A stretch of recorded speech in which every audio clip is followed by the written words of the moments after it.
Hello दोस्तों, स्वागत है आपका हमारे YouTube channel target point with Meenakshi पे। दोस्तों, आज हम लोग हिंदी पेडागोजी पढ़ेंगे, जो कि परीक्षाओं में अक्सर ही पूछ लिए जाते हैं। ये बहुत ही इंपॉर्टेंट क्वेश्चन को हम लाए हैं आपके सामने। पहला प्रश्न है, खेल विधि को निश्चित रूप किसने प्रदान किया? प्लेटो ने, फ्रोबेल ने, कुक ने या फिर मॉन्टेसरी ने? तो इसमें आपका सही आंसर हो जाएगा कुक ने। अगला प्रश्न है, मॉन्टेसरी प्रणाली किन सिद्धांतों पर आधारित होती है? आत्मशिक्षा, ज्ञानेंद्रियों द्वारा शिक्षा, स्वतंत्रता या फिर इन सभी पर? तो इसमें आपका सही आंसर हो जाएगा इन सभी पर। चलिए अगला प्रश्न देखते हैं, प्रोजेक्ट प्रणाली का आविष्कार किसने किया? ड्यूबी ने, पार्कर ने, किलपैट्रिक ने या फिर प्लेटो ने? तो इसमें आपका सही आंसर हो जाएगा किलपैट्रिक ने। अगला प्रश्न है, बेसिक शिक्षा प्रणाली में भाषा किस माध्यम से दी जाती है? हस्तकौशल, प्राकृतिक पर्यावरण, सामाजिक पर्यावरण या उपयुक्त सभी माध्यमों में? तो इसमें आपका सही आंसर हो जाएगा प्राकृतिक पर्यावरण। अगला प्रश्न है, किंडरगार्टन प्रणाली का आविष्कार किसने किया? फ्रोबेल ने, मॉन्टेसरी ने, डाल्टन ने या फिर ड्यूबी ने? तो इसमें आपका सही आंसर हो जाएगा फ्रोबेल ने। अगला प्रश्न है, संरचनात्मक पद्धति की प्रमुख इकाई है शब्द, वर्ड, शब्द क्रम या वाक्य? तो इसमें आपका सही आंसर हो जाएगा वाक्य। अगला प्रश्न है, संरचनात्मक पद्धति प्रक्रिया का पक्ष है प्रस्तुतिकरण, अभ्यास, उपयुक्त दोनों या इनमें से कोई नहीं? तो इसमें आपका सही आंसर हो जाएगा उपयुक्त दोनों। अगला प्रश्न है, संरचना का रूप होता है सूत्र रूप, कहावत रूप, वाक्य रूप या उपयुक्त सभी? तो इसमें आपका सही आंसर हो जाएगा उपयुक्त सभी। अगला प्रश्न है, संरचनात्मक पद्धति का सर्वाधिक प्रयोग किस भाषा में होता है? हिंदी, उर्दू, तमिल या रोमन? तो इसमें आपका आंसर हो जाएगा हिंदी। संरचनाओं में महत्व दिया जाता है शब्दों के क्रम को, अर्थ को, व्याकरण को या उपयुक्त सभी को? तो इसका सही आंसर हो जाएगा अर्थ को। अगला प्रश्न है,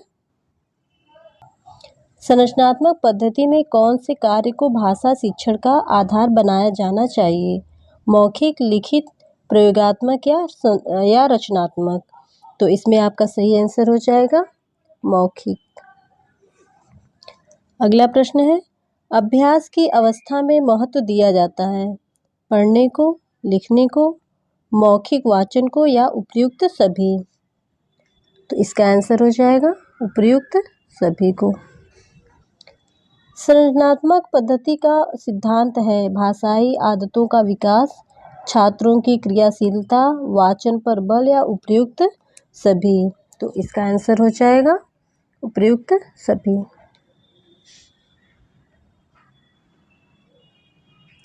अगला प्रश्न है, संरचनाओं के चयन में महत्व दिया जाता है बोधगम्यता को, शिक्षण योग्यता को, सरलता को या फिर उपयुक्त सभी? तो आपका आंसर होगा उपयुक्त सभी। अगला प्रश्न है, गद्य की मुख्य विधा क्या है? कहानी, निबंध, नाटक या ये सभी? तो आपका सही आंसर हो जाएगा कहानी। अगला प्रश्न, गद्य की मुख्य विधा क्या है? कहानी, निबंध, नाटक या ये सभी? तो इसमें आपका सही आंसर हो जाएगा निबंध। अगला प्रश्न है, गद्य शिक्षण का मूल उद्देश्य क्या है? भाषा ज्ञान, सामान्य ज्ञान, चरित्र निर्माण या इनमें से कोई नहीं? तो इसका सही आंसर है भाषा ज्ञान। पाठों के मौखिक पठन का मुख्य तत्व क्या है? स्पष्ट अक्षरोच्चारण, शुद्ध शब्दोच्चारण, बलाघात या उपयुक्त सभी? तो इसमें आपका सही आंसर हो जाएगा शुद्ध शब्दोच्चारण। अगला प्रश्न है, गद्य पाठों के शिक्षण लक्ष्य निश्चित करते समय किन बातों का ध्यान रखना चाहिए? भाषा शिक्षण के उद्देश्य, शिक्षार्थियों की क्षमता, प्राप्य समय या फिर उपर्युक्त सभी का। तो इसका सही आंसर हो जाएगा उपर्युक्त सभी का। अगला प्रश्न देखते हैं। माध्यमिक स्तर पर व्याकरण शिक्षण की सर्वोपयुक्त प्रणाली है पाठ्य पुस्तक प्रणाली, समवाय प्रणाली, भाषा संसर्ग प्रणाली या आगमन निगमन प्रणाली। तो इसमें आपका सही आंसर हो जाएगा आगमन निगमन प्रणाली। अगला प्रश्न है, पद्य शिक्षण का मुख्य उद्देश्य है व्याकरण का ज्ञान, अर्थ का ज्ञान, स्वानुभूति या रसानुभूति। तो इसका सही आंसर हो जाएगा रसानुभूति। अगला प्रश्न देखते हैं।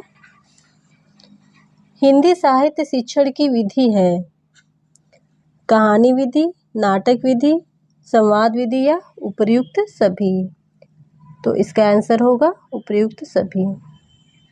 अगला प्रश्न है, भाषा कौशल की शिक्षण विधि है अनुकरण विधि, सामूहिक अभ्यास विधि, भाषा प्रयोगशाला, उपर्युक्त सभी। तो इसमें आपका सही आंसर हो जाएगा उपर्युक्त सभी। अगला प्रश्न है, मौन वाचन शिक्षण का उद्देश्य है तार्किक योग्यता का विकास, मनन शक्ति, दोनों का विकास या उपर्युक्त में से कोई नहीं। तो इसका सही आंसर हो जाएगा दोनों का विकास। उच्चारण की दृष्टि से हिंदी की ध्वनि होती है कलाकृत ध्वनि, स्वरकृत भेद, स्थानकृत ध्यान, उपर्युक्त सभी। तो आपका आंसर होगा उपर्युक्त सभी। अगला प्रश्न देखते हैं। भाषा की अशुद्धियाँ होती हैं लिखने में, पढ़ने में, बोलने में या उपर्युक्त सभी में। तो इसमें आपका आंसर हो जाएगा उपर्युक्त सभी में। अगला प्रश्न है, शुद्ध उच्चारण की विधि है परंपरागत, वैज्ञानिक, भाषा प्रयोगशाला या उपर्युक्त सभी। तो इसमें आपका सही आंसर हो जाएगा उपर्युक्त सभी। उच्चारण संबंधी दोष है ध्वनि तत्व, स्वराघात, इकार उकार, उपर्युक्त सभी। तो इसमें आपका सही आंसर हो जाएगा उपर्युक्त सभी। अगला प्रश्न है, वर्तनीय अशुद्धियों हेतु उपाय है उच्चारणात्मक, विरोधात्मक, दोनों ही, उपर्युक्त में से कोई नहीं। तो इसका सही आंसर हो जाएगा दोनों ही। प्रतिलेख में बच्चों को किस आकार के अक्षर बनाने होते हैं थोड़े छोटे, थोड़े बड़े, उसी आकार, किसी भी आकार के। तो इसका सही आंसर हो जाएगा किसी भी आकार के। दोस्तों ये थे हिंदी पेडागॉजी के सिलेक्टेड प्रश्न जो कि आपके परीक्षा की दृष्टि से बहुत ही महत्वपूर्ण है। अगर आपको वीडियो हेल्पफुल लगी तो अपने दोस्तों को शेयर करें, वीडियो को लाइक करें और मेरे चैनल को सब्सक्राइब करें। मिलते हैं अगले वीडियो में और भी इम्पोर्टेंट पेडागॉजी से संबंधित प्रश्नों को लेकर। तब तक के लिए धन्यवाद।